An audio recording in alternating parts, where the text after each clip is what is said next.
네, 반갑습니다. 이렇게 초대해 주셔서 대단히 감사합니다. 오늘 제가 이야기할 내용은 제목은 명상과 정신건강이지만 명상을 했을 때 우리에게 어떤 좋은 것이 있다 이런 걸 가지고 좀 이야기를 해보겠습니다. 그래서 이제 명상에 대해서 요즘 사실 그 명상의 시대라고도 할 수 있습니다. 세계적인 추세가. 사실, 제가 처음 불교를 접하고 처음 명상을, 본격적인 명상이 아니죠. 옛날에는 이 명상에 대한 것보다는 사색, 사유, 불교 공부하는 정도였기 때문에 명상이라는 단어도 굉장히 조심스럽게 쓰였습니다. 그 당시는 이제 수행 이런 말을 좋아했고 명상은 그래 별로 좋아하지 않았는데 이제는 이제 명상이 그냥 대세가 된 거죠. 그래서 어째 보면 요즘은 명상의 시대다 이래 볼 수 있고 명상을 모르면은 뭔가 이 시대에 맞지 않은 뭔가 이 시대의 흐름을 따르지 못하는 마치 우리가 요즘 영어 세상이 됐지 않습니까? 그래서 영어를 어느 정도 하지 못하면 뭔가 세상에 맞지 않은 것처럼 이제 명상이 그렇게 됐습니다. 이렇게 된 데는 제가 볼 때는 이 동양의 어떤 영향이 아닙니다. 이건 서양의 영향이에요. 물론 이건 저 생각입니다. 서양에서부터 이 명상 바람이 불은 겁니다. 이제 왜 불었냐면 제가 볼 때는 이 서양에 있는 미국과 유럽 이쪽에 있는 이제 사람들이 자기들이 기존에 가지고 있던 과학이나 정신무석이나 철학이나 심리학 이런 걸 가지고 자기 문제를 해결하기가 쉽지 않았습니다. 그래서 서양은 일찍부터 이제 세계 여행 자유화가 됐죠. 우리는 88년도에 됐는데. 그래 되다 보니까 자기 문제를 가진 사람들이 자기 문제를 해결하기 위해서 동양으로 온 겁니다. 와서는 인도, 스리랑카, 미얀마, 태국 이런 쪽으로 간 거죠. 가가지고 거기서 그러니까 그 온 사람들도 상당히 대단한 사람들이에요. 열심히 사는 사람들이죠. 자기 어떤 가진 문화권에서는 한계를 느끼고 동양으로 왔기 때문에 상당히 뛰어난 사람들이었어요. 일당백할 수 있는 그런 사람들이죠. 이 사람들이 동양에 와서 불교와 또는 명상과 이런 걸 만나서 자기 문제를 해결한 겁니다. 해결하고는 자기 나라로 돌아간 거죠. 돌아가서는 자기가 경험한 거를 이제 알리기 시작한 거죠. 어떤 사람은 명상이라는 이름으로 알렸을 것이고 어떤 사람은 불교 또 다른 것도 있겠죠. 하여튼 동양 사상 이래서 알리니까 알려가지고 이 사람들이 워낙 영향력 있고 똑똑한 사람이고 그 사람들이 자기가 자기 경험을 바탕으로 이게 우리한테 도움된다 이래 되니까 그때부터 막 퍼지기 시작한 거예요. 퍼지기 시작하면서 결정적인 것은 존 카파진이라는 사람이 있는데 MBSR 프로그램을 만들었습니다. 이 사람이 지금 한 70대 후반 내지 80대 초반쯤 됐을 거예요.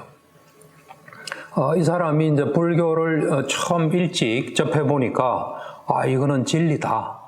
그래서 이거를 자기 나라에 좀 알려야 되겠다 하는데 종교로 해서 알려서는 어려운 거 아닙니까? 그래서 오랫동안 연구를 하다 보니까 요즘 소위 말하는 마인드풀니스, 불교어로 하면 사티죠, 사티. 또 마음 챙김, 알아차림.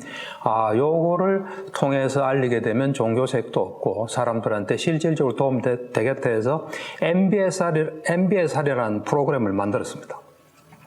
그게 이제 약자인데 M은 Mindfulness, B는 Based Stress Reduction이에요. 그러니까 이 마음 챙김에 근거를 둔 이 스트레스를 줄이는 방법. 이래서 이제 그것이 서양에서 엄청난 그걸 가졌죠. 처음에 이 학문적으로도 그러니까 그 MBSR을 인용한 논문이 수만 건이 나올 정도로 어떤 사람은 이런 말도 한 사람이 있더라고요. 존 카파진이 마인드풀니스라는 대단한 걸 서양에 알리고 많은 사람이 알렸기 때문에 노벨상 후보까지 올랐다 그러더라고요. 어쨌든 이제 그런 사람들의 노력으로 명상이 서양에서 알려졌는데 이제 제가 볼 때는 이 서양에 명상이 필요했던 겁니다. 왜 필요하냐면은 서양이 물질 문명하고 과학 기술을 굉장히 발달시켰어요. 의학도 마찬가지고. 그렇게 발달시켰는데 어떤 물질적인 거, 또 이래 사람의 인체 병 이런 거는 많이 해결했지만 그만큼 우리를 좀 행복하고 만족스럽게 만들지는 못한 거예요. 그러니까 그 사람들한테 이제 부족했던 거죠. 부족한 이것을 명상이 이제 채워준 겁니다. 명상은 사람이 좀 행복하게끔 할 수 있는 그런 걸 가지고 있기 때문에, 그래서 이 명상은 어째 보면은 이 마음의 과학이라고 볼 수 있습니다. 기존의 어떤 물질을 관찰하고 물질 속에서 원리를 찾아내고 물질을 또 우리 생활에 응용하고 이런 이 어떤 과학 기술과 별도로 마음이 어떤 것이며 마음을 어떻게 다스려야 우리가 좀 편안하고 행복해질 수 있다. 이거를 이제 명상이 가르쳐 줬기 때문에 서양에서 자기들은 가지고 있지 않았던 거기 때문에 이것을 이제 받아들인 게 아닌가. 왜냐하면 서양은 기본적으로 이 종교가 릴리전이란 종교 자체가 글자가 그 릴리전이 릴리지오라는 라틴어에서 나왔습니다. 그 릴리지오가 뭐냐면은 이 어떤 인간은 한계가 있고 나약한 존재고 인간을 넘어서는 초월적인 존재, 소위 말하는 신이죠. 신이 있다. 그래서 그 신을 예경하는 것을 릴리지오라 그랬습니다. 그러다 보니까 서양의 종교 개념은 신이란 게 있는데 뭐 신 가지고는 물론 뭐 신을 열심히 믿으면서 마음을 보고 마음을 다스리는 건 있지만 그 기능을 그렇게 충분히 발휘할 수가 있지 않습니다. 마음이란 건 마음을 직접 봐야 마음이 이렇게 돌아가구나. 또 마음을 이렇게 다스려야 되구나. 나의 불행이나 어떤 어려움은 정신적인 문제는 여기서 왔구나 하고 직접적인 어떤 관찰을 통해서 알 수 있는데 종교가 그 서양의 종교 개념은 그렇게 하기는 어려웠어요. 그보다는 이제 이게 신의 뜻이 뭘까?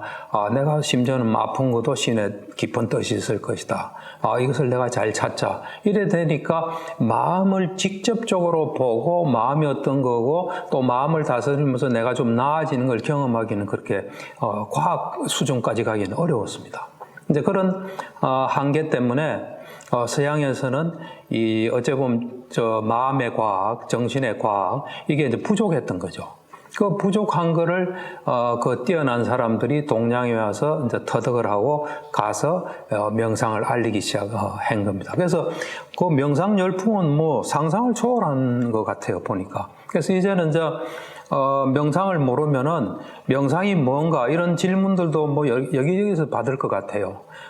근데 이 보면은 그 영국이나 이런 데는 이 마인드풀니스 이것에 종교가 붙질 않기 때문에 이것을 그대로 이것이 우리한테 도움된다 이래 되니까 영국 의회에서 여당 야당 할 것 없이 같이 연구해서 이게 정말 우리한테 도움이 된다 이래서 자기들 사회에 받아들였어요. 근데 아직은 조금 우리나라는 이 명상하면 종교하고 좀 결부시키는 게 있어요. 특정 종교하고. 그러다 보니까 우리한테 필요한데 충분하게 우리 사회에서 지금 어떤 합의점에 도달하지 못하고 충분히 우리에게 활용이 되고 있지 않은 좀 그런 현실도 있습니다. 그래서 하여튼 여러분들이 이제 명상을 피해갈 수 없습니다. 피해갈 수 없고 명상이라는 걸 잘 알면은 사람들한테 좀 알릴 수도 있고 나도 도움받을 수 있습니다. 그래서 이게 이제 기본적으로 그래서 아까 이제 서양의 종교는 릴리전인데 우리 만약에 뭐 예를 들어서 불교다. 그럼 그 글자 자체가 보면 불하고 교가 합쳐진 게 불교입니다. 불이라는 거는 이제 붓다, 깨달음 이런 뜻입니다. 깨달은 자. 그러니까 글자 자체가 좀 다르죠. 깨달았다는 겁니다. 뭘 깨달았냐? 내가 어떤 존재인지, 또는 내 몸이 어떤 건지, 내 마음이 어떤 건지, 또 세상에 대해서 뭔가 정확하게 알게 됐다는 겁니다. 이제 그런 사람이 있다 보니까 소문을 듣고 와서 사람들은 배우게 되겠죠. 어떻게 된 겁니까? 하고 이제 가르침을 요청하고, 그래서 가르침을 줬더니만 그 배운 사람이, 이건 진리다. 이거는 뭐, 나한테도 도움되고, 이거는 우리 사회에 꼭 필요하다. 이래서 내려온 게 불교입니다. 그러니까 불교는 오늘날의 말로 하면은, 어떤 그 과학이라고 볼 수 있습니다. 과학이고, 또 어떤 심리학이고, 또 뭐 약간 범위를 넓히면 뭐 진정한 철학이고, 그래 볼 수 있습니다. 그러니까 이 동양의 종교 개념하고 이 서양의 종교 개념, 이게 많이 다릅니다. 그래서 이게 이제, 명상은, 그러니까 이제 명상이 사실은 우리한테 도움되는 것이었는데, 그것을 우리가 잘 활용하고 이래 하지는 못했던 겁니다. 그래서 못했는데, 사실 저는 이제 불교를 통해서 명상을 하게 된 거죠. 그래서 불교를 통해서 이제 사실 요즘은 이 우리 정신과 의사나 심리학자 또 이래 명상을 많이 하는 사람들이 다 서양 영향을 받아서 하고 있어요. 우리 같은 정신과 의사들 보면 젊은 정신과 의사가 미국의 이 교환 교수로 보통 1, 2년 갔다 옵니다. 거기서 이제 MBSR이나 명상을 만나서 이거 명상이 좋고 과학적인 토대가 충분하구나 해가지고 이제 명상을 많이 합니다. 근데 이제 저는 뭐 그하고는 관계없이 불교를 통해서 이제 하게 됐는데, 이 정신과 의사가 주축이 돼서 2017년에 대한명상의학회라는 걸 만들었어요. 그러니까 주로 이제 대학에 있는 교수들 중심으로 이게 명상의 의학적인 가치가 있다 해서 만들었는데, 그래서 제가 이제 첫 해인가 초청 워크숍을 하게 됐습니다. 그래서 이제 정신과 의사 뭐 또 일부 심리학자들 대상으로 명상이 어떤 거고 우리한테 어떤 이득이 있고 어떻게 한다 하고 이제 제가 한 4시간에 걸쳐서 그 이야기를 했는데, 그 이야기를 들은 어떤 대학 교수가, 이제 그분도 미국에서 공부를 하고 왔죠. 명상을 잘 안 하신 분인데 저한테 와서 이런 이야기를 해요. 어떻게 선생님 말씀하신 데는 빠진 게 하나도 없네요. 그런 이야기를 했어요. 그러니까 저한테 피드백을 준 거죠. 그래서 제가 그거 이야기를 듣고 가만히 생각을 해봤어요.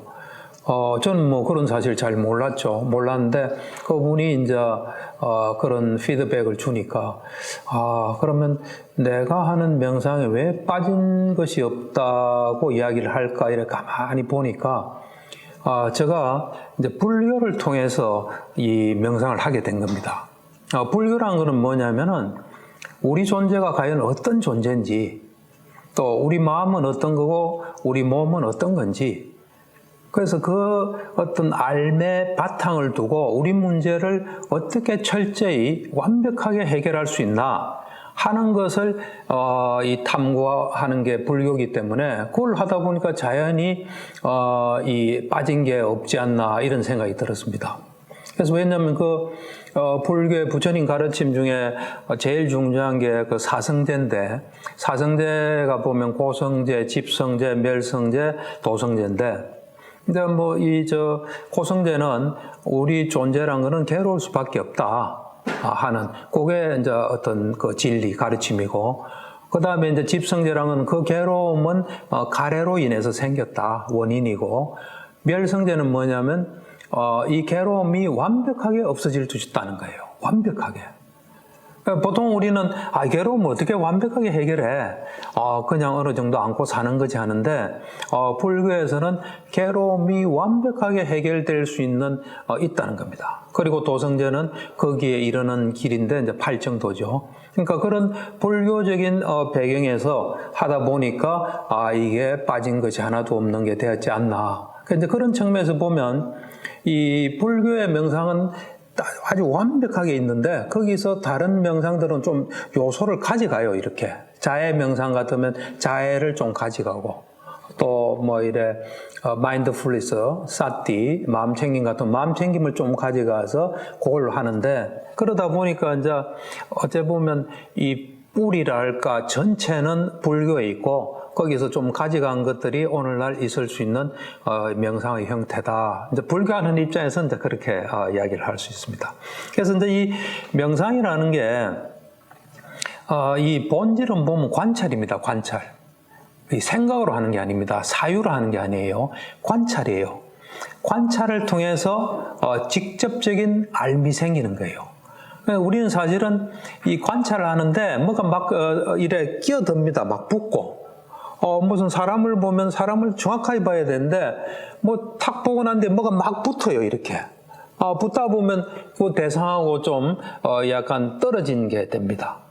그러니까 이 명상의 본질은 뭐냐면 뭐가 이렇게 붙는 거 없이 나라는 관찰 뭐 자라 할 수 있겠죠. 관찰과 대상이 딱 완전한 어떤 진리를 깨달을 수 있게끔 주의가 오로지 딱 가 있는 상태. 이게 명상입니다. 거기에 뭐 좀 관찰하고 있는데 생각이 붙으면 안 됩니다. 절대로. 우리가 생각을 잘 보면은 생각은 모르기 때문에 하는 거예요. 사실은. 아는 사람 절대로 생각 안 합니다. 모르기 때문에 하는데 더 몰라지는 경우가 굉장히 많습니다. 그래서 이 불교도 보면 뭐 여러 불교가 있죠. 오랜 세월 2600년의 세월이 흐르다 보니까 초기 불교, 대성 불교, 티베트 불교 이제 이래 있는데 초기 불교의 이제 경전이 니까야인데 빨리어로 된 니까야라는 경전이 있는데 거기 보면 부타는 항상 이런 이야기예요. 알고 본다 그래요. 알고 본다. 그러니까 뭐 생각 이런 건 없는 겁니다. 그냥 이래 명백하게 보이는 겁니다. 사실은. 우리가 이래 보면 불교에서 가장 중요한 진리를 삼법인이라 그러는데 무상고 무한대 그걸 생각으로 하는 게 아닙니다. 수행하면 그게 그냥 이래 보이는 겁니다. 이래. 보이지 않으면 좀 멀었다 이렇게 생각하시면 됩니다. 그러니까 명백하게 보여야 됩니다. 이게. 그래서 어쨌든 이 명상은 이제 관찰인데, 그러니까 이 명상의 건너편에 있는 것은 생각이라고 보시면 됩니다. 생각. 그러니까 생각이 하여튼 끼어들면 안 됩니다. 그러니까 뭔가 확실히 보일 때까지 계속 이래 보는 게 굉장히 중요합니다. 그래서 이런 관찰을 해가 이래 보면은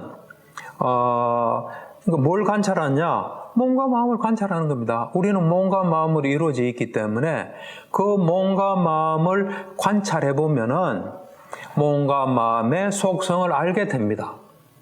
제가 이제 불교 공부는 85년부터 했지만 그 당시에는 사실은 여행 자유화가 안 돼서 우리가 해외로 나가기가 어려웠습니다. 근데 이제 1988년에 서울 올림픽이 있으면서 이제 여행 자유화가 되면서 우리나라 사람들이 이제 남방으로 가게 된 거죠. 남방에 가서 이제 이 명상을 가져온 겁니다. 또 경전도 가져오고 그러면서 이제 붓다와 그 붓다의 제자들이 했던 걸 우리가 이제 알 수 있는데, 그래서 제가 2003년에 미얀마에 한 달을 가서 이제 수행을 했습니다. 그때 이제 수행을 하고 느낀 게 뭐냐니까, 그것은 이제 그 명상센터에서 양곤에 있는 명상센터인데 그 일과는 딱 정해져 있어요. 새벽 3시에 일어나서 밤 9시 한 반까지 법당에서 시간을 보내거나 법당 외에서 시간을 보낸 겁니다. 그러니까 법당에서 보내는 시간은 보행명상과 자선을 번갈아 가면서 합니다. 그러니까 보행명상은 딱 1시간이에요. 1시간. 그 다음에 이제 자선은 제가 있은 곳이 참매센터라는 곳인데 거기서는 이래 앉아서 자세를 바꿀 수는 없어요. 근데 허리가 좀 굽은 거는 이래 약간 펴도 됩니다. 그렇지만 여기가 가렵돼서 이래 옮기면 그 순간에 일어나서 다시 또 보행명상을 1시간 하고 그 다음 자선을 하는데, 근데 저 경우는 한 1시간 50분까지는 앉아 있겠더라고요. 그 당시에는. 근데 참 재밌는 게 이래 앉아 있지 않습니까? 딱 앉아 있으면은 한 50분쯤 지나면 어디가 저려요. 뭐 오른쪽 접해져 있는 부분이 저린다든지, 그래가 또 조금 더 시간이 가면 또 다른 데가 저리고 돌아가면서 일을 해요. 근데 앉을 때마다 순서가 똑같아요. 그때 이게 시스템으로 이렇게 돼 있구나. 요렇게 요 자세로 앉으면 처음에 여기 아프고 저기 저리고 여기 저리고 여기 저리구나. 그래서 그 저린 거를 이래 보고 있으면은 그게 또 풀려요. 풀렸는데 저 경우에는 한 1시간 50분 오는 저림은 도저히 아무리 앉아있어도 안 풀리고 너무 고통스럽겠다 싶어서 이제 일어나서 또 보행 명상 1시간 하고, 그 다음에 이제 좌선 앉아있을 수까지 하고. 그래서 이제 그 법당에서는 그렇게 하는데, 그 법당에서 보행 명상할 때도 보면 걸을 때 일어난 현상을 잘 관찰하는 겁니다. 우리는 그냥 무심결에 막 걸어 다닙니다. 그렇기 때문에 정확하게 알 수가 없어요. 그 다음 자선이라는 것도, 이래 앉아서, 숨이 들어오고, 이제, 거기서는, 이 배가 들어오고 나오고 하는 걸 보는데, 배가 숨을 들이쉬면 나오고, 숨을 내쉬면 들어가고, 그걸 계속해서 관찰하는 겁니다. 그러니까 어찌 보면, 어쨌든 간에 몸과 마음을 관찰하는 거예요. 거기서. 그 다음에 이제 수행자라고 해서, 수행자도 밥도 먹어야 되죠. 밥도 먹고, 뭐, 화장실도 가고, 빨래도 하고, 뭐, 여러 가지 활동을 해야 되지 않습니까? 이제 그래서 법당에 나와서는, 일상 행위를 하는 거죠. 다른 사람하고 같이. 그럴 때 몸과 마음에서 일어나는 걸 관찰하는 겁니다. 거기서 밥 먹을 때는 어떻게 먹냐면, 이래 딱 앉아서, 아주 슬로우 비디오처럼 해요. 이게 만약에 숟가락이다, 이래 손을 이래 천천히 움직여요. 움직일 때는 여기 움직이는 걸 알면서 이렇게 움직여요. 들어서 다시 또 천천히 밥을 퍼고, 그거 다 알면서 하는 거예요, 전부 다. 그 다음에 입에 넣고 바로 씹지 않습니다. 다시 숟가락을 갖다 놓고 손도 여기까지 오고, 그 다음 눈 감고 씹는 거죠. 그때 제가 처음으로 느꼈어요. 아, 이거 음식을 씹을 때 침이 가득 나오구나. 하는 걸 처음으로 제가 알았어요. 그러니까 그런 지금 내 속에서 일어난 현상을 분명히 알게 됩니다. 그리고 내가 씹은 만큼 음식은 식도를 통해서 위로 내려가고 위는 그걸 받아서 작업을 하구나. 그러니까 지금 나한테서 일어나는 거를 분명하게 알게 됩니다, 이게. 그렇게 알게 되면 그 속에서 몸이 어떤 거고 마음이 어떤 건지 알 수가 있어요. 그러니까 어째 보면 과학자들은 자연을 관찰했기 때문에 알게 된 겁니다. 또는 이 눈을 좀 확장한 만안경이나 또는 그 현미경 뭐 여러 가지를 통해서 관찰했기 때문에 아는 거예요. 우리는 몸과 마음이 왜 어떤 건지 모르는 이유는 몸과 마음을 관찰 안 했기 때문에 모르는 거예요. 저는 한 달간 관찰했기 때문에 그때 몸이 이런 거구나, 마음이 이런 거구나. 전 정신과 의사이기 때문에 왜 우리 환자들이 병이 났구나. 병이 나으려면 어떻게 해야 되겠구나. 그걸 알게 됐어요. 그러니까 어째 보면 뭐 어떤 사람이 이런 말을 하더라고요. 자연은 인간이 눈을 뜰 때까지 기다린대요. 눈 뜬 사람한테는 보여주고 눈 못 뜨면 그냥 자기 생각으로 사는 사람한테는 그냥 안 보여주는 거죠. 그래서 우리가 이제 우리 자신을 있는 그대로 관찰해 보면 우리가 어떤 존재다. 그걸 정확히 알고 난 뒤에 어떻게 사는 것이 나한테 제일 도움이 되겠구나. 그래서 사는 게 명상을 하는 목적이고 불교도 큰 틀에서는 다 똑같습니다. 그러니까 우리가 어떤 존재인지 정확히 알고 우리한테 손해보는 거 안 하고 이익되게 순간순간을 사는 겁니다, 이게. 그래서 제가 이래 간단히 이제 이야기를 하면은 요즘 그 유발 하랄이라고 있죠. 사피엔스 쓰고 그 사람이 그 동성애자예요, 동성애자. 요즘 뭐 세계적으로 활동을 많이 하던데 동성애자인데 그러니까 그 청소년 시기를 굉장히 어렵게 보냈겠죠. 그러다 보니까 누가 이제 고행카 11 코스 명상을 이제 이야기를 했는데 이 사람이 가지를 않고 있다가 24살 때 처음에 10일을 갖다 와서 쓴 걸 제가 보니까 모든 게 99%가 내 생각이구나. 실제가 아니구나. 이거를 깨달았대요. 그러니까 그게 어찌 보면 명상하는 가장 명상을 했을 때 우리가 얻을 수 있는 가장 큰 이익이에요. 그러니까 분명한 알미 생기는 겁니다. 그러니까 그동안은 우리가 이 바쁜 세상에 또 많은 정보를 처리해야 되고 막 바쁘게 살다 보니까 우리 생각으로 살았는데 이제 생각과 실제가 다르다는 것을 명상을 하게 되면 알 수 있게 됩니다, 그게. 왜냐하면 분명한 알미 생기면 알고 모르고가 분명해져요. 다 대충 생각으로 살고 그렇게 살아도 뭐 큰 문제가 안 되기 때문에 대충은 생각으로 사는데 정말로 엄밀하게 정확히 알려면은 이 생각과 실제가 다르다는 것을 이래 알고 실제를 보려는 노력을 기울여야 이제 실제를 볼 수가 있습니다. 그러니까 이 명상은 하여튼 뭔가 있는 그대로 정확하게 보는 이제 훈련을 하는. 왜냐하면 명상을 할 때 예를 들면 제가 이제 앉아서 호흡 명상을 한다. 그럼 숨이 여기서 들어오고 나오고 하는 걸 본다. 그러면 이제 초심자들은 이걸 보려고 노력하지만 생각이 탁 나요. 왜 나냐면 지금까지 생각하면서 살았기 때문에 날 수밖에 없어요. 그러면은 지금 내가 할 일은 요 호흡을 관찰하는 거지만 그걸 내려놓고 와야 돼요, 이게. 그 다음에 또 가면 또 내려놓고 와야 돼요. 그래서 어째 보면은 이 명상이라는 것은 놓는 훈련이라고 볼 수 있습니다. 우리 속에 놓는 시스템을 구축하는 거죠. 그래서 살아가면서 누구한테 기분 좀 나쁜 이야기 들은 거, 그거 그냥 그 놓는 시스템이 잘 되면 그냥 탁 놓을 수 있는 겁니다.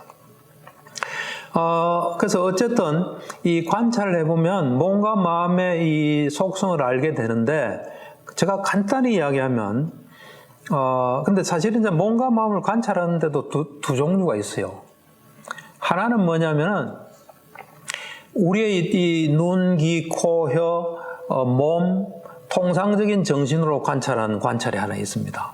그걸 우리는 이제 사티라 그럽니다. 마음 챙김 관찰 이래서 사티라 그러는데 그러니까 우리가 가지고 있는 어떤 감각기관, 뭐 정신적인 걸 이래 포착하는 감각기관이라도 볼 수 있거든요. 그래서 눈, 귀, 코, 혀, 몸, 정신으로 관찰하는 법이 하나 있고요. 그 관찰만 해도 뭐 어지간한 거 다 할 수 있습니다. 어지간한 괴로움 다 없앨 수 있어요. 그렇지만 그건 한계가 있어요. 어떤 한계가 있냐면 그렇게 관찰하는 것은 거시적 관찰이라고 볼 수 있습니다. 그러니까 우리가 실제로 존재하는 건 두 가지가 있거든요. 관습적인 실제가 있고 궁극적인 실제가 있습니다. 이 관습적인 실제는 우리의 감각기관으로 이래 감지가 되고 또 더 쪼개질 수 있는 게 이제 관습적인 실제. 손은 관습적인 실제입니다. 손은. 궁극적인 실제는 뭐냐면은 더 이상 쪼개질 수가 없는 아주 최소 단위예요. 그리고 그것은 존재해 있는 동안은 고유한 성격을 그대로 유지해요. 이 손은 성격을 유지할 수가 없어요, 이거는. 계속 바뀔 수 있어요. 겨울 되면 이게 뭐 색깔도 풀어질 수 있고 약간 수축될 수도 있어요. 그렇지만 궁극적인 실제는 존재해 있는 동안은 그 고유한 성격을 그대로 유지하는 건데 그런 이 통상적인 어떤 거시적 관찰로는 그런 궁극적인 실제를 볼 수가 없습니다.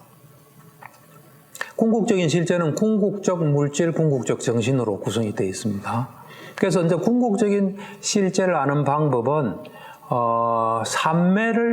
삼매라는 말 들어봤습니까? 선정, 삼매. 예, 삼매를 얻으면은 이 궁극적인 실제를 볼 수 있는 게 생겨요. 궁극적인 실제가 왜 중요하냐면은 우리가 이 손을 보지 않습니까? 이건 내 손이죠. 이건 변하지 않고 내 마음대로 할 수 있다고 생각합니다. 그런데 삼매를 얻어서 이 삼매를 얻으면 지혜의 눈이라는 게 생깁니다. 지혜의 눈이 생겨서 이거를 보면은 이걸 이루는 궁극적인 물질이 보여요. 그 궁극적인 물질은 일어났다 사라져요. 계속. 이건 우리가 통제가 불가능해요. 그렇게 될 때, 그리고 이 정신도, 우리는 그냥, 내가 화가 났구나, 난 저거 보고 있다. 이거는 덩어리로서, 관습적인 어떤 정신을 보는 거예요. 궁극적인 어떤 이 정신을 이래 삼매를 통해서 보게 되면, 우리 정신이, 어떤 이 인식작용을 할 때, 그 정신인식 과정이 촥 일어나요. 예를 들어서 내가 저걸 본다. 그러면 내가 저걸 보려고 마음을 딱 주의를 기울이면 이게 전문용어로 안문전향이라는 정신이 탁 일어나요. 그 다음에 안식이라는 정신이 일어나고 받아들임 조사, 그 다음에 결정, 그 다음에 속행이라는 게 7번 일어나요. 이런 것들을 우리는 볼 수가 없어요. 그런데 이 삼매를 얻고 지혜의 눈이 열리면 그걸 보게 돼요. 그리고 하나하나의 정신은 하나의 정신은 마음이라는 것과 주된 마음과 그 마음의 기능을 하는 마음붓으로 이루어져 있어요. 그런 것들 하나하나 볼 수가 있어요. 그렇게 되면 그게 왜 중요하냐면 내가 지금 화가 났다. 그럼 관습적인 실제로 그냥 화났다만 볼 수 있어요.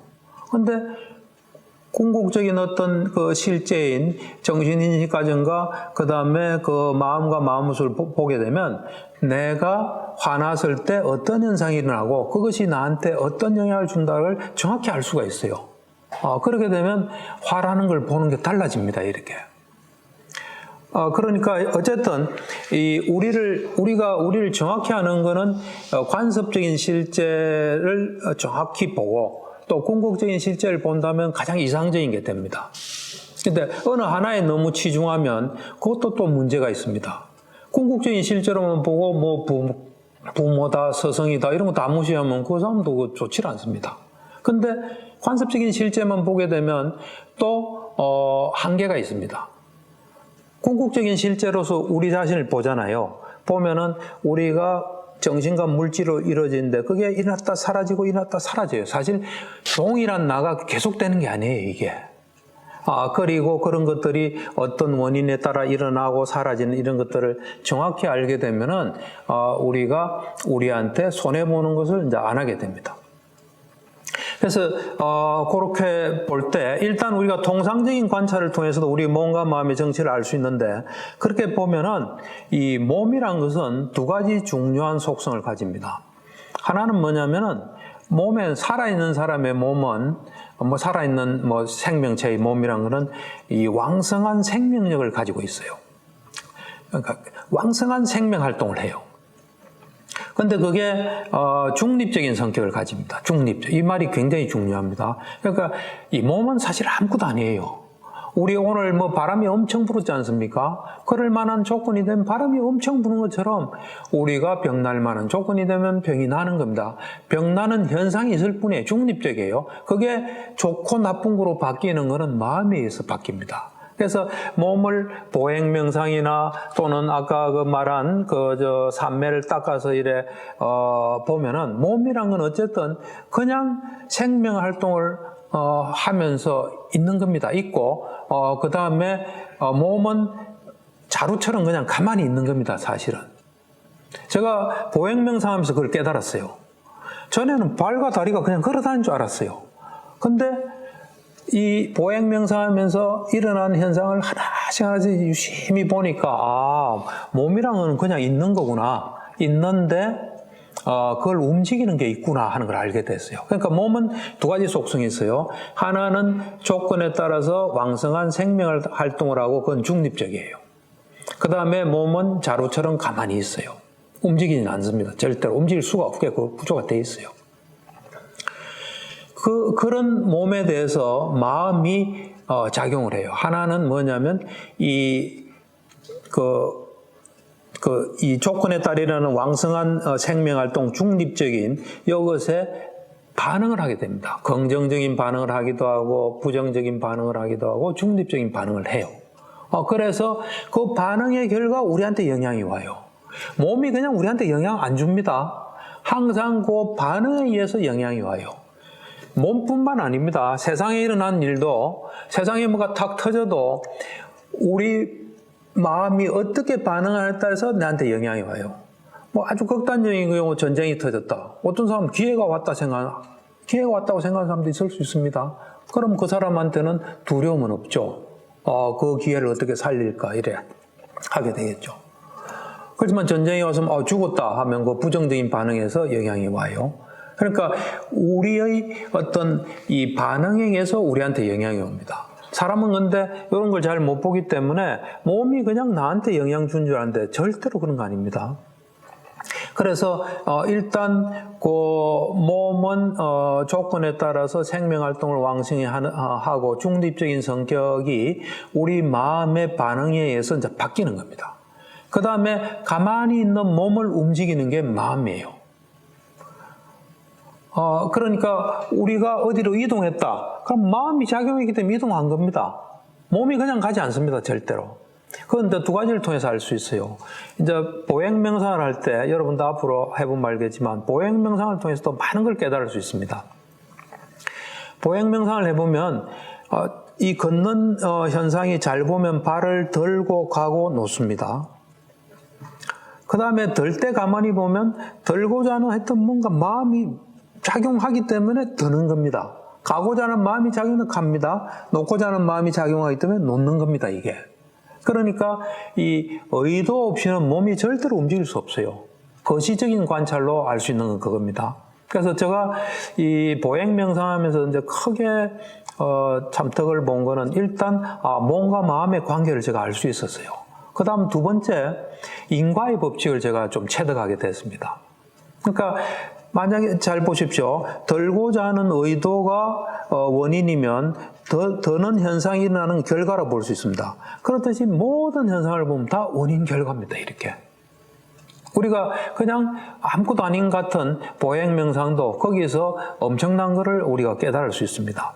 그 다음에 이제 아까 말하는 그 미시적 관찰, 그 삼매를 얻어서 지혜의 눈이 생겨서 궁극적인 실제들을 보게 되면, 예를 들면은, 제가 이제 삼매를 얻고 나와서 내가 손을 들어야지 하는 마음을 내면 이 마음에서 만든 물질이 여기서 생겨요. 심장토대인데. 생겨서 일로 이동하면 이게 탁 들립니다. 이렇게. 그러니까 마음에서 만든 물질이 몸을 움직이는 겁니다. 좀 더 자세히 이야기하면. 그래서 그러니까 사실은 그냥 몸은 그냥 있을 뿐입니다. 마음이 우리를 결정하는 겁니다. 행불행은 다 마음에 있어요. 그러니까 예를 들면 제가 어떤 사람이 나는 몸이 아파서 힘들어. 그러면 몸 아픈 걸 견디지 못하는 마음이 있는 겁니다. 나는 돈이 없어 힘들어. 돈 없는 걸 견디지 못하는 마음이 있는 겁니다. 나는 이런 이유 때문에 힘들어. 그럼 그걸 견디지 못하는 마음이 있어요. 사람들은 여기만 초점을 둡니다. 그런데 마음을 강화시키면 우리를 힘들게 할 수 있는 건 아무것도 없습니다. 그러니까 이 몸과 마음의 관계를 잘 아셔야 됩니다. 이게 되면 이제 몸이 아플 때 마음이 안 흔들릴 수 있습니다. 보통 사람은 몸을 중요하게 생각하기 때문에 이 몸과 마음의 관계를 모르기 때문에 아프면은 바로 마음도 따라 아파져요. 그런데 이런 몸이 어떤 거고 마음이 어떤 걸 정확히 알게 되면 몸이 아플 때 마음은 그냥 평온한 상태를 얼마든지 유지할 수 있습니다. 그리고 이제 그렇게 되면 몸보다는 마음이 중요한데 마음은 두 가지 속성이 있습니다. 마음은 하나는 뭐냐면 마음은 언제나 어디 대상에 가 있습니다. 대상에 가 있지 않은 마음은 없습니다. 이 생명이 시작되는 그 순간부터 마음은 딱 대상에 가 있어요. 지금 여러분들은 제가 하는 말에 딱 와 있는 겁니다. 그러니까 이 마음의 속성은 이 마음이 생긴 그 순간부터 언제나 대상에 가 있다는 겁니다. 그것도 한 번에 한 곳을 갑니다. 한 번에 두 곳을 못 가요. 우리가 뭐 음악 들으면서 공부한다는데 그거는 불가능합니다, 사실은. 그거 왔다 갔다 하는 겁니다, 이게. 그래서 이 마음은 한 번에 한 곳을 가서 거기에 영향을 받는다는 겁니다. 그 간 곳에 영향을 받아요. 그러니까 지혜로운 사람은 내가 어디 가서 영향받는다 이걸 잘 알겠죠.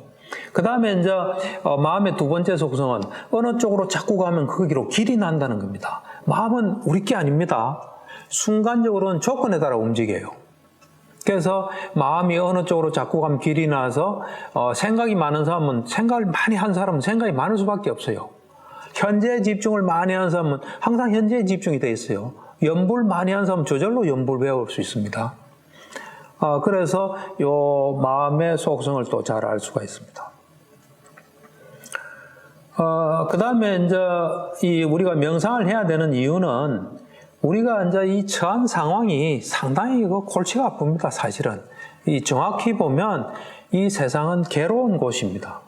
왜 괴롭냐면 우리가 엄마 뱃속에서 태어났습니다. 그러면 태어나면 주위의 영향을 받습니까? 안 받습니까? 받겠죠. 제일 먼저 영향 주는 건 사람이에요. 나는 한 명이죠. 사람은 많습니다. 그 많은 사람이 나를 위해서 움직이지 않습니다. 각자를 위해서 움직이다가 불똥이 탁 튀면은 나한테 괴로움이 옵니다. 아주 좋은 사람들하고 있으면 괴로움이 잘 안 올 거예요. 그렇지만 아주 좋은 사람만 있는 건 아니거든요. 어쨌든 일하다 보면 탁 불똥 튀면은 이게 괴로움입니다. 학교 같으면 왕따 되고 뭐 이런 거겠죠. 그 다음에 이제 사람 아니고도 뭐 동물도 있고 요즘은 애완동물도 가족화돼서 동물이 죽으면 또 슬프기도 하고 우리한테 영향 줍니다. 그 다음에 이제 눈에 안 보이는 아메바 바이러스 또 영향 줍니다. 그 다음에 기후도 영향 줍니다. 이거 피할 수가 없습니다. 우리가 처한 현실이 그런 겁니다. 그래서 부처님께서 태어나면 괴롭다 한 이유가 이런 이유 때문에 괴롭다고 하셨을 거예요. 그러면은 지금 내가 그런 괴로움이 돼서 내가 순식간에 이 괴로움을 없애기가 어렵습니다. 왜냐하면 우리 몸과 마음이 우리 말을 듣지도 않아요. 그래서 이런 이제 제대로 된 사람 같으면은 내가 정말 난처한 상황 속에 놓여 있구나. 그럼 여기서 어떻게 하면 내가 조금 덜 괴롭게 살까 하고 이제 엄청나게 노력을 해야 됩니다. 그게 이제 소위 말하는 지혜를 닦는 건데, 그렇게 이제 지혜를 많이 닦으면 어떤 결과가 올 수 있냐면, 아무리 지혜를 닦아도 신체적인 건 해결할 수가 없습니다. 이거를 누가 팍 부러뜨리면 아픈 거는 뭐 부처님이고 뭐 다 아플 수밖에 없어요. 그런데 이게 부러질 때 마음은 안 아플 수가 있어요. 마음은 어떤 거로부터도 안 아플 수가 있어요. 이 지혜를 충분히 닦으면은. 근데 이제 제가 보면은 사람들이 이제 괴로움이 옵니다. 그럼 제가 볼 땐 또 자기가 괴로움을 만들어내요. 제가 볼 땐 그래요. 자기가 괴로움을 만들어내요. 그래가 그 괴로움 이제 좀 해결하면 또 조금 덜 괴롭다가 또 괴롭고 이게 연속인데, 우리가 정말로 우리를 위한다면 아까 말한 대로 정말로 내가 신체적인 괴로움은 없앨 수 없지만 정신적인 어떤 괴로움도 없애는, 또 거기에 가까이 가는 길을 걸어야 됩니다. 그러려면 제가 볼 때는 두 가지 일을 해야 됩니다. 하나는 정확하게 보는 훈련을 계속 해야 됩니다. 예를 들면 뭐 오늘날 우리 같은 부동산 시장을 정확하게 봐야 되겠죠. 그러면 이 부동산 시장이 어떤 원리로 오르락내리락한지 정확하게 봐야 되는데, 모르면 그냥 모른다 하고 유심히 관찰하고 자꾸 관찰해야 됩니다. 근데 우리는 우리 생각을 해요. 저는 이런 사람 말은 뭐 신용 안 합니다. 야, 부동산 오를 만큼 올랐다, 내려가는 길뿐이다. 맞을 수도 있고 안 맞을 수도 있어요. 우리는 사람들은 무슨 말을 합니다. 말을 할 때 뭘 근거로 하나를 잘 보셔야 됩니다. 그 다음에 이제 사람은 마음에 따라 움직이거든요. 사람을 정확하게 본다는 것은 그 사람의 마음 속에 뭐가 있나를 보는 건데, 모른다 하고 유심히 자꾸 봐야 됩니다. 그래서 일단 제가 볼 때는 정확하게 보는 노력을 계속 해야 됩니다. 마음을 열고. 예를 들어서 누가 나한테 잘해줍니다. 참 고맙습니다. 그렇지만 그 사람을 정확히 본 데는 지장을 줘서는 안 됩니다. 누가 나한테 나쁘게 합니다. 기분 나쁩니다. 그렇지만 그 사람을 정확히 본 데는 지장을 줘서는 안 돼요. 우리는 뭐 긍정적이 되라, 부정적이 되지 말았는데, 긍정, 부정이 중요한 게 아니라 정확하게 보는 게 중요합니다. 왜냐하면 세상은 세상이 돌아가는 원리가 있어요. 요거를 보고 그에 따라 살아야지 괴로움이 없지. 세상은 이래 돌아오는데 자기는 요래 생각하면 그 차이인 만큼 괴로움이 생겨요. 또 괴로움을 잘못 해결하다 보면, 이상한 생각하다 보면 정신적인 문제가 생깁니다. 그래서 처음이 정확하게 보는 훈련을 계속 하다 보면 좀 건접해 갑니다. 두 번째는 마음 다스리는 훈련입니다. 마음 다스리는 훈련을 계속 해야 되는데, 마음 다스리는 그 가장 간단한 방법은 부정적인 생각이 나면 무조건 스톱하는 게 좋습니다. 부정적인 생각이 나면 무조건 스톱하는 게 좋고, 나중에는 긍정적인 생각이든 모든 생각을 스톱하는 게 제일 중요합니다. 생각은 모르기 때문에 합니다. 그게 굉장히 중요한 사실이에요. 그래서 이 정확하게 보는 노력과 생각을 스톱하는 훈련을 많이 하다 보면 지혜와 힘이 생깁니다. 그렇게 되면 세상에서 좀 덜 괴롭게 살 수 있습니다. 그래서 이제 이래 보면 뭐 제가 볼 때는 이제 사람들이 뭐 생각에 중독돼서 산다고도 볼 수 있습니다. 아까 이야기했죠. 마음은 어느 쪽으로 많이 가면 길이 난다 그랬죠. 생각을 자꾸 많이 하다 살면은 가만히 도 생각이 나게 돼 있습니다. 그러니까 누구나 다 생각이기 때문에 생각하는 거는 당연하다고 생각하는데 그렇지 않습니다. 그 데카르트가 한 말이 있습니다. 생각한다, 고로 나는 존재한다. 근데 번역이 좀 잘못된 것 같아요. 코기토 에르고 숨이에요. 그게 원어가 코기토 에르고 숨. 코기토가 뭐냐면 요즘 같은 코그나이저 이런 뜻이에요. 인지한다는 거예요. 인지한다. 정신작용이 있다. 그래서 내 그 정신작용하는 나는 부인할 수 없다. 그 말이 그 뜻이에요. 그런데 어떤 사람이 생각한다, 고로 나는 존재한다 해서 생각으로 번역한 게, 물론 그때 생각이라는 정신작용을 의미했을 거예요. 그렇지만은, 엄밀하게 하면은 정신작용 중에 생각은 정의하는 데 따라서 과거와 미래로 가는 걸 생각이라고 정의할 수도 있습니다, 사실은. 그래서 이 생각한다, 고로 나는 존재한다. 그거는 우리가 좀 정신작용이 있다. 그래서 나는 존재한다. 정신작용하는 나는 부인할 수 없다. 그래서 나는 존재한다. 그건 아무런 하자가 없어요. 또는 인지한다, 고로 나는 존재한다. 그건 되는데 생각한다, 나는 고로 존재한다는 뭐가 잘못 끼어들 수가 있어요. 왜냐하면 생각은 없어도 그냥 살 수 있습니다. 저를 찾아오는 환자들은 다 생각이 많아요. 생각 전문가들이에요, 전부 다. 어떤 분은 저하고 상담하면서도 생각을 계속 하는 사람도 있어요. 이 사람들은 그냥 생각이니까, 생각은 생각이다는데, 제가 볼 때는 실제보다 더한 실제가 생각이에요. 왜 제가 이런 이야기를 하냐면, 한번 보겠습니다. 실제로 일어난 일 제가 보겠습니다. 누가 저한테, 당신 왜 그래 이기적이야? 그럼 그 말 들었을 때 제가 기분이 안 좋죠. 그죠? 그 다음에 이 뇌 화학물질을 조사해 보면은, 안 좋은 변화가 일어나 있습니다. 그 다음에, 어떤 사람이 그 말 하는 걸 제가 컨트롤 할 수 있습니까? 없죠. 그 말 할지 안 할지도 모르고, 알았다 하더라도 뭐 남의 입을 꾸밀 수도 없는 거 아닙니까? 그래서 컨트롤 할 수 없어요. 일어난 일은 어떤 의미에서는 컨트롤 할 수 없어요. 그 다음에 일어난 일은 한 번 일어납니다. 한 번. 그래서 실제로 일어난 일의 속성은 보면은 한 번 일어나고 컨트롤 할 수 없고 내 마음에 영향을 주고 내 뇌의 화학물질에 영향을 주는 이것이 실제로 일어난 일의 속성이에요. 그런데 집에 가서 그걸 생각을 합니다. 생각하면 기분 안 좋죠. 그 다음에 어떤 사람 논문을 보니까 그때 화학물질을 체크하니까 부정적인 화학물질의 변화가 있어요. 생각은 여러 번 할 수 있죠. 10번도 할 수 있어요. 그럼 10번 마음의 영향을 받고 10번 화학물질의 변화가 올 수 있어요. 그러고 이거는 마음 다스리는 훈련하면 컨트롤 할 수가 있어요, 이게. 그러니까 좀 냉정하게 해서 누가 저를 뺨을 탁 때렸어요. 그래서 제가 뺨을 맞았어요. 그리고 한 번도 생각 안 했습니다. 그럼 이거 얼얼하고 끝나는 거예요. 심각한 사건이 되는 건 생각을 통해서 되는 겁니다. 그리고 아까 제가 그 삼매를 얻으면 뭐 이런 궁극적인 정신을 볼 수 있다 그랬죠. 우리가 기분 나쁜 일 때 엄청난 게 안 좋은 게 우리한테 일어나요, 사실은. 그때 뭐 이 뺨 맞은 건 아무것도 아니에요, 사실 이게. 그리고 미래는 한 번도 일어나지 않은 것입니다. 한 번도 일어나지 않은 건데, 그러니까 아까 그 4개 중에 아무것도 없는 겁니다. 그런데 생각하는 순간에 내 마음에 영향을 주고 뇌의 변화를 옵니다. 그러니까 사실은 우리 환자들을 보면 부정적인 생각을 무지하게 많이 하다가 병에 오는 겁니다. 제가 2003년도에 미얀마를 가서 이 좌선을 하면서 생각의 속성을 깨달았어요. 그전에는 생각은 제가 하는 줄 알았죠.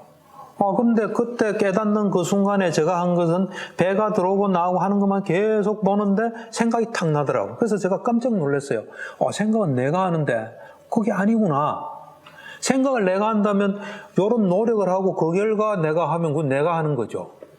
근데 내가 아무런 노력도 안 하는데 난 거는 내가 한다고는 볼 수 없죠. 그냥 생각이 일어난 거라고 볼 수 있어요.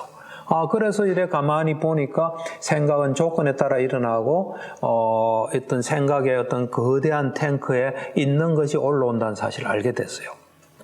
그러면서 제가 보니까 제가 가진 어떤 컴플렉스, 괴로웠던 거, 이거 뭐 죽기 전에 해결될 거야 한 거, 다 생각만이 한 거예요. 그래서 그때부터 생각이 나면 스톱을 한 겁니다. 그러니까, 나중에는 생각이 별로 없어요. 그러고 보통 사람은 뭐 생각하면 연속으로 오지 않습니까? 저 경우는 생각도 별로 없지만 한 번 나면 걸어서 끝나는 거예요, 이게. 그러니까 이게 우리 마음은 우리 게 아닙니다. 조건 지어진 대로, 근데 고정된 조건은 아니에요. 인과의 법칙을 계속 따르는 그런 것에 의해서 이제 일어나게 됩니다. 그래서 저하고 같은 정신과 의사인데 그분도 명상을 많이 했는데 그분은 이런 말을 하더라고요. 우리가 자면서 꿈꾸지 않습니까? 그 사람 눈에는 깨어서 생각하면 깨어서 꾸는 꿈으로 보인다 그러더라고요. 이것도 일리 있는 말입니다. 재밌는 이야기 같아요. 그래서 이제 제가 볼 때 여기 계신 분들은 사업을 하시는 것 같은데 무슨 일을 하든 간에 이 지금 제가 쭉 이야기한 명상을 하게 되면 이 지혜와 힘이 이쪽으로 이래 올 수 있습니다. 그래서 하는 일과 병행을 하면 제가 이래 해보니까 저는 뭐 정신과 의사고 정신치료한 의사인데 이 명상을 오래 하다 보니까 이제 불교 정신치료라는 새로운 체계를 제가 세울 수 있었습니다. 제가 볼 때는 유발 하라리도 나이는 지금 뭐 40대 후반인가 50밖에 안 되거든요. 세계적인 스타가 됐어요. 그 사람도 제가 볼 때는 명상을 통해서 생각과 실제를 이제 이게 볼 수 있는 힘이 생기니까 그분이 중세 전쟁사를 연구했어요. 보통 사람들은 뭐 논문 좀 읽고 이러면 중세 이런 일이 있었겠지 하지만 유발 하라리는 자기가 모른다는 사실을 아는 거예요. 그래서 철저히 알기 위해서 노력하는 거예요. 그래서 그런 대단한 사람이 되지 않았나. 제가 이래 보면 유발 하라리 호모데우스인가? 그걸 보니까 그 사람 이 명상에서 깨달은 게 굉장히 많은 사람입니다. 제가 지금 하는 이야기는 그 사람 다 알고 있는 것 같아요. 그 책을 제가 이래 보니까. 하여튼 명상을 하게 되면 이 정확하게 보는 어떤 지혜가 생길 수 있습니다. 우리는 이 살아가는데 힘이 필요합니다. 힘은 5가지가 있습니다. 제일 밑에 힘이 뭐냐면은 주먹의 힘이에요. 주먹의 힘. 주먹도 힘입니다. 누가 나를 때리려면, 부당하게 때리려면 내가 막을 땐 주먹이 필요합니다. 이것도 근데 주먹은 또 한계가 있어요. 잘못 놀리면 또 법에 족될 수도 있고. 그거보다 좀 더 강력한 힘은 돈의 힘입니다. 요즘 사람들은 돈을 제일 위로 올리는데 주먹보다 강력한 힘에 불과합니다. 돈도 있으면은 뭐 많은 힘을 가지게 되지만 그것도 한계가 있고 있어요. 그 다음에 이제 돈보다 더 강력한 게 권력의 힘이에요. 권력은 굉장히 힘이 강합니다. 그렇지만 이것도 한계가 있어요. 그 다음에 위의 힘이 옛날엔 이게 적용이 됐는데 요즘은 이제 일부에만 적용이 되는데 가문의 힘이에요. 이재용이 삼성가에 태어나면 강력한 힘을 가지지 않습니까? 그렇지만 이 가문도 한계가 있어요. 이재용도 한 2년 정도 감옥소에 있었죠. 하여튼 어느 정도 있었습니다. 그 다음에 마지막 힘이 있어요. 이 힘은 한계가 없는 힘입니다. 이걸 여러분들이 이제 길러야 됩니다. 지혜의 힘입니다. 지혜의 힘. 지혜가 있으면은 자기한테 손해보는 건 절대로 안 해요. 그래서 지혜의 힘을 기르면 살아가는데 큰 힘이 됩니다. 그래서 명상에서 정확히 아는 지혜를 이제 기를 수 있습니다. 그래서 이제 이 명상은 구체적으로 이래 하는 방법은 2가지죠. 형식을 갖추어서 하는 명상이 하나 있고, 이 형식을 갖춘다는 것은 이제 시간을 딱 따로 내고 어떤 또 그 자세도 딱 그렇게 하고 일상생활하는 거하고는 다른 거죠. 그게 이제 형식을 갖추어서 하는 명상에 자선과 보행 명상이 있고요. 형식을 갖추지 않은 명상은 이제 일상생활 명상이 있습니다. 이제 가장 바람직한 것은 하루 중에 아침에 좀 시간이 있다 또는 오후에 밤에 시간이 있다면 그 시간에는 자선과 보행 명상을 하고, 만약에 1시간이 있다면 30분은 보행 명상하고 30분 자선하고, 그다음에 일상생활 하면서는 일상생활 명상하고, 그러면은 가장 이제 이상적이죠. 그래서 우리가 이제 이런 명상을 통해서 어떤 것을 이제 얻을 수 있냐면은, 우선은 명상이라는 것은 본질적으로 이야기하면 현재에 집중되어 있는 상태입니다.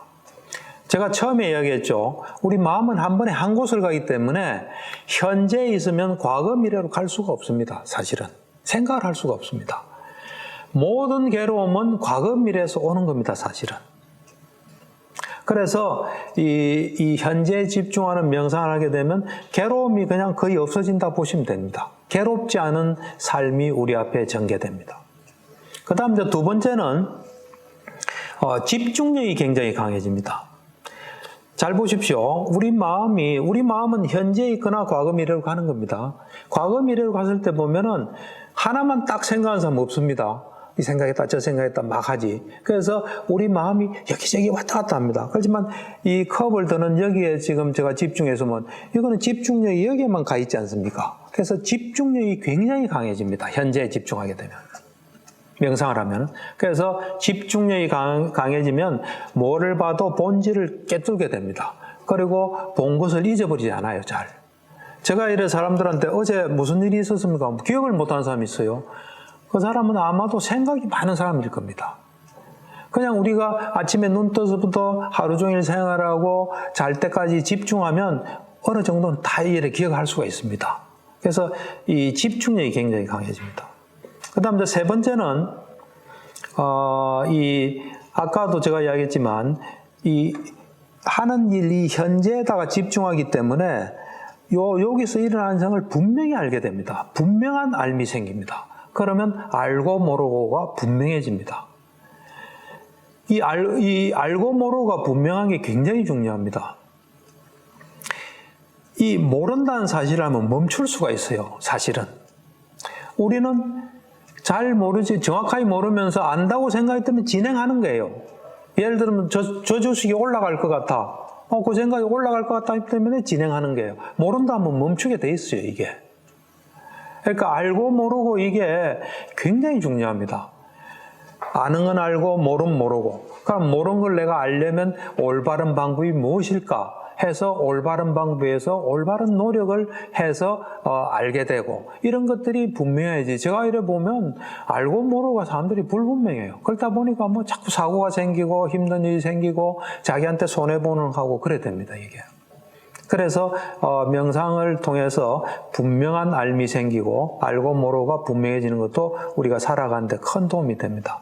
그 다음에 이제 이 생각이라는 건 그냥 생각하는 거 같지 않습니까? 이 명상은 뭔가 현재에 있기 때문에 현실에서 뭔가 점점 축적이 됩니다, 이게. 그래서 미얀마에 세오민 센터라고 있는데, 거기 세오민 센터를 만드시고 지도하신 분은 일 좀 해라, 일 좀 해. 일을 하고 살아야지 하는 건 생각하지 말라는 겁니다. 현재 관찰하라는 겁니다. 그게 일하는 겁니다. 그 다음에 이제 현재에 있게 되면, 우리 마음은 순간순간 우리 마음이 일어나는데, 우리 마음은 두 종류가 있습니다. 유익한 마음이 있고 해로운 마음이 있어요. 탐진치의 마음은 다 해로운 마음이에요. 근데 현재에 집중하는 마음, 그것도 이제 우리의 몸과 마음의 본질을 알고 명상적으로 좋은 의도를 가지고 현재에 집중하면 유익한 마음입니다. 그러면 이 유익한 마음은 또 좋은 물질을 만들어내요. 그리고 그 정신 자체가 유익한 정신 속에 있게 되면 인상이 굉장히 좋아집니다. 그리고 잠을 또 잘 잘 수 있습니다. 그래서 사실은 뭐 하나하나 이야기하면 한이 없지만은 어느 정도 또 시간이 된 것 같아서 대략적으로 명상을 하게 되면 이런 이점이 있다 하고 오늘 이 명상이 어떻게 우리에게 도움이 되며 또 정신건강에 어떻게 도움이 되는지에 대해서 좀 간략하게 제가 이야기를 좀 했습니다.